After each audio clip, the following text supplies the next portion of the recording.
मां दुर्गा अपने पहले स्वरूप में शैलपुत्री के नाम से पूजी जाती हैं। पर्वतराज हिमालय की पुत्री होने के कारण इनका नाम शैलपुत्री पडडदा। अपने पूर्व जन्म में ये प्रजापति दक्ष की कन्या के रूप में उत्पन्न हुई थीं, तब इनका नाम सती था। इनका विवाह भगवान शंकर जी से हुआ था।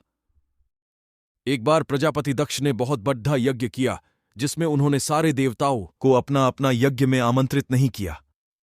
देवी सती ने जब सुना कि हमारे पिता एक अत्यंत विशाल यज्ञ का अनुष्ठान कर रहे हैं, तब वहां जाने के लिए उनका मन विकल हो उठा। अपनी यह इच्छा उन्होंने भगवान शिव को बताई। भगवान शिव ने कहा, प्रजापति दक्ष किसी कारणवश हमसे रुष्ट हैं। अपने यज्ञ में उन्होंने सारे देवताओं को निमंत्रित किया है, किंतु हमें जानबूझकर नहीं बुलाया है। ऐसी स्थिति में तुम्हारा वहां जाना किसी प्रकार भी श्रेयस्कर नहीं होगा।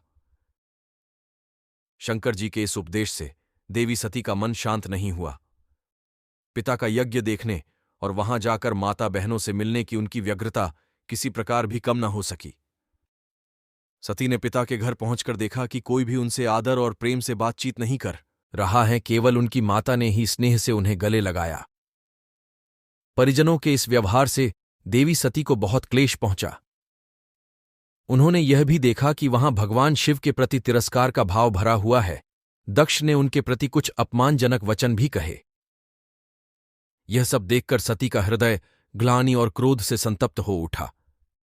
उन्होंने सोचा कि भगवान शंकर जी की बात ना मानकर यहां आकर मैंने बहुत बड़ी गलती की है। वह अपने पति भगवान शिव के इस अपमान को सहन न कर सकीं।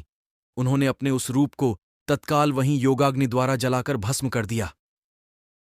वज्रपात के समान इस दारुणम दुखद घटना को सुनकर शंकर जी ने क्रुद्ध हो अपने गणों को भेजकर दक्ष के उस यज्ञ का पूर्णतः विध्वंस करा दिया।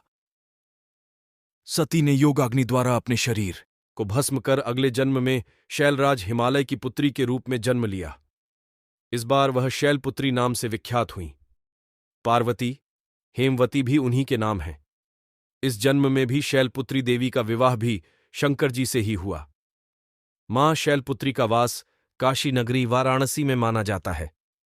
वहां शैलपुत्री का एक बेहद प्राचीन मंदिर है, जिसके बारे में मान्यता है कि यहाँ मां शैलपुत्री के सिर्फ दर्शन करने से ही भक्तजनों की मुरादें पूरी हो जाती हैं।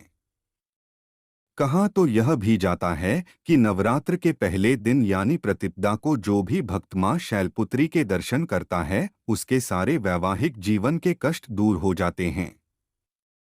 चूंकि मां शैलपुत्री का वाहन वृषभ है, इसलिए इन्हें वृषारूढ़ा भी कहा जाता है। इनके बाएं हाथ में कमल और दाएं हाथ में त्रिशूल रहता है।